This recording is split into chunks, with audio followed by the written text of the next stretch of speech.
What's going on, 5 friends? Ironcane here as one of your hosts for your weekly dose of Gacha news. In this week's episode, we'll be going over confirmed release dates, new events, new releases, and more. As always, if you guys enjoyed the video, feel free to leave it a like, comment down below what stories you'd like to hear us report on next week, and subscribe to 5 Gaming Mobile for all your Gacha related needs. With that out of the way, let's get right into this week's news.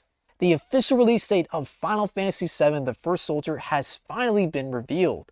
The title is confirmed to release on November 17th. In celebration of the announcement, the game's official Facebook page is holding a special campaign. Based on the number of shares the campaign post gets, players will be rewarded with a certain amount of Shinra cards. The game's opening movie was also disclosed, which you can see in the top left corner. The trailer gives a brief timeline of the events leading up to when the first soldier takes place in the story of Final Fantasy VII. If you've never heard me talk about this game on the show before, allow me to bring you up to speed. The title is a battle royale, my favorite genre, that takes place in Midgar. Players take control of the first soldiers of Shinra, hence the name, with both magic and guns at the player's disposal. There will be multiple classes in the game for players to choose from, each with their own unique playstyles and quirks. At launch, players will be able to be a warrior, a monk, a ranger, a sorcerer, and even a ninja. And no, not the guy from Fortnite. The title has already hit 1 million users through pre-registrations, and as a reward, all players will receive a Shinra car skin.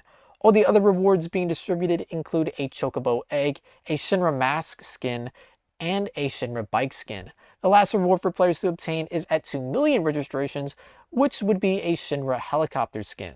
On the title's official Twitter page, they've been showing off some skins like this Cactuar one, doing one of the game's many emotes, which in this case is Tifa's victory pose. Keep watch on the Twitter page for special quizzes that can give you free rewards. If you'd like to get in on the first battle royale that Final Fantasy VII will hopefully ever see, the title will be available worldwide for Android and iOS devices November 17th.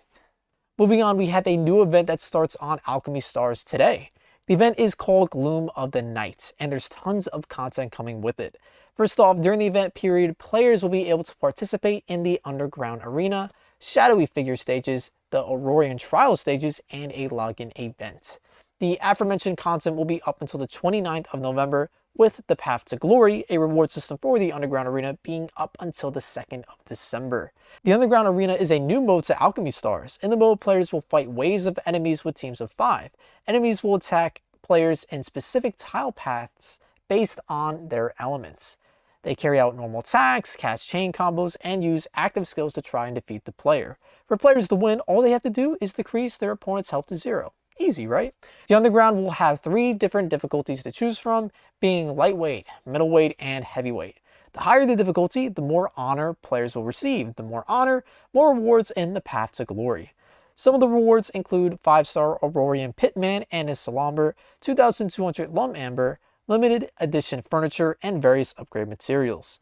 In the Shadowy Figure stages, players can get up to 1,250 Lum Amber for completing all the stages.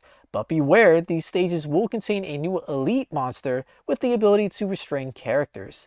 Players can receive login bonuses for up to 8 days until the 29th of November, where they can obtain Lum Amber, anonymous gifts, and an exclusive avatar, and more. For units, the 2 featured summonable units will be 6-star Bethel and 6-star Luke. Players will have a 50% chance to pull these units if they end up getting a 6-star, so hopefully things go in your favor. That's about it for this update. For everything in full detail though, make sure to check out Alchemy Stars' official website. Alchemy Stars is immediately available on Android and iOS devices for global.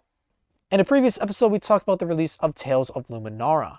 Already there's details of the game receiving multiple updates to improve the overall experience. These improvements include adjustments to the attack button, making it easier to understand that the button is used for both movement and combat, with the size of the button being increased as well.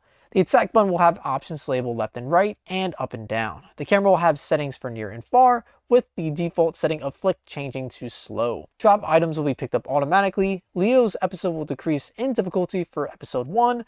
5-star Blaze formal dress Leo will now be obtained partway through the episode, and adjustments will be made to the operation tutorial. Episode release windows will be altered. Unlock conditions for Celia, August, and Alexandria's episodes will now be playable after clearing Chapter 2 of Leo's story as opposed to Chapter 4. The UI for the main menu will be adjusted with the Alt tab being organized and the addition of the Summons tab coming as well. All of this is coming based off of feedback from players, so remember, you may not believe it sometimes, but developers are listening. Tales of Luminaria is immediately available on Android and iOS devices for global. If you're looking to play the game right now, we have a reroll short on the channel for those looking to start off with the best units possible. Link in the description below. On the topic of updates, Touhou Lostword will be receiving one as well. Starting today, a new gacha featuring 4 new characters will be available in the celebration of the game's half anniversary. The remaining 2 characters, Sane and Ryzen, will appear on the banner starting on the 18th of November.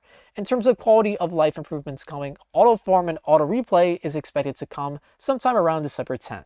A new event called the Steps to Chief Fairyhood is out now. Players will have the opportunity to add a clown piece to their collection of characters, as well as her special costume by obtaining event points. Extra stages will be available to the event starting on the 18th. 3 other characters will have special costumes too. Those are Shirno, Dayusei, and Lily White. Starting tomorrow, players will be able to do 1 free roll on the game's half anniversary forever prior until December 10th. Basically, the way it works is that you get to roll on this every day, and you get to choose whether or not you want to keep going or keep what you have. It's basically there, so if you want to get a specific unit, you chase it, and when you get it, you can stop. Giving even more reason to log in every day, players will be rewarded with 50 crystals for logging in until the 10th of December, with 150,000 lucky players who do so potentially being rewarded with 600 God crystals. So make sure to log in for a chance to win. Believe it or not, there's even more content to go through, so if you'd like to read up on everything coming, check out the link in the description below for more information. Touhou Lostword is immediately available on Android and iOS devices and PC or global. That concludes my portion of global news for the week. Time to hand things over to Nolar for JP and beyond to close this out. Take it away, man.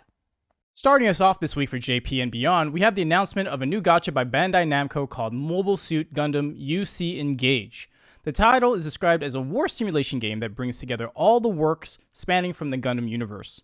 It will feature a 6v6 battle system where players have the ability to control 3D with simple controls or autoplay. If the game has piqued your interest, or you're a big Gundam fan, make sure to look out for a special program on November 16th at 11 p.m. Eastern Standard Time on the official Gundam channel for more information. The program will feature voice actors Tori Furuya and Amuro Ray as guests. The game is currently up for pre-registration, so if you know you'll be trying this title out, make sure to pre-register for some rewards. The rewards can add up to 3,000 gems, which is enough for 1 consecutive pull if players manage to get over 100,000 registrations. Mobile Suit Gundam UC Engage is immediately up for pre-registration for Android and iOS devices on JP. Looking for a new gacha to pick up? Look no further than Futsal Boys High Five League. The game is basically a soccer manager title with rhythmic gameplay that's supposed to emulate cheering to boost the team's morale. There are 5 academies for players to manage, each with their own unique stories, with all of them being fully voiced. The story is about main character Yamato Haru achieving his dreams to become the High Five League champion with the rest of his team. To celebrate the mobile title launch, players will be gifted a scout ticket and 2 extra large training books.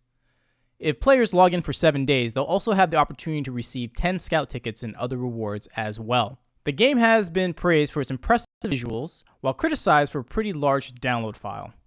To see if the visuals hold up for yourself, Futsal Boys High Five League is immediately available on Android and iOS devices on JP. For collaborations on JP and beyond this week, we have 7 Story with its crossover event it'll be having with Mushoku Tensei, Jobless Reincarnation, which will launch on November 15th. Players that participate in the event will receive 5-star Rudius for free. Besides Rudius, there'll be 3 other characters, Roxy, Sylphiette, and Lady Iris. All the mentioned units will be 5 stars. From now until the 15th of November, login bonuses will be up for grabs, including gems, souls, and skip tickets, to name a few. If you've never heard of 7 Story, it's a tactical tile-based RPG. It features PvP and even some raising elements, with players being able to boost the strength of a certain rabbit character by feeding its carrots the players have farmed. If the game or its collaborations sounds like it's up your alley, 7 Story is immediately available on Android and iOS devices for JP.